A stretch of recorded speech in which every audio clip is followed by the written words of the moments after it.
যেভাবে পশ্চিমবাংলায় 2012 থেকে আর 2025 এর মধ্যে প্রায় 25,000 প্রাইমারি স্কুল ভ্যানিশ হয়ে গেছে, গায়েব হয়ে গেছে। চারটিখানি বিষয় নয়। এই স্কুলে কারা পড়ে? প্রান্তিক সমাজের ছেলে মেয়েরা পড়ে, চাষির ছেলেটা পড়ে, সকালে যে কলকাতায় আসে 10,000 টাকা 8,000 টাকা মাইনের চাকরি করে প্রাইভেট সেক্টরে, তার ছেলেটি পড়ে। যে কলকাতা ওলা উবের চালায় তার ছেলেটি পড়ে। যে জোম্যাটো সুইগি বা এই ধরনের যারা গিগ ওয়ার্কার্স যারা আছে তাদের ছেলেপুলেরা পড়ে। আর্থিকভাবে যারা দুর্বল তাদের ছেলেগুলো এখানে পড়ে। সেই স্কুলগুলো প্রায় 25,000 বন্ধ হয়ে গিয়েছে। এই স্কুলগুলো খুলতে হবে।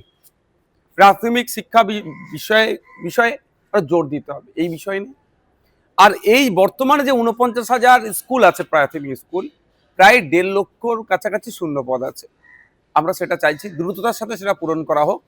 গতকালকে আমরা দেখলাম যে 13,421 ভ্যাকান্সি করেছে, আর 2023-এ যারা টেট দিয়েছে তাদের রেজাল্ট আউট করেছে। আমি 21 তারিখে মেল করেছিলাম, আমি যে 25 তারিখে আসছি, হয়তো সেখানে চাপকে তড়িঘড়ি পাবলিশ করে দিয়েছে, কিন্তু ওই 13,000 দিয়ে চলবে না।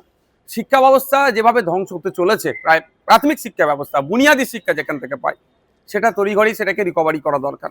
ইমিডিয়েট 50,000 ভ্যাকান্সি ঘোষণা করুন।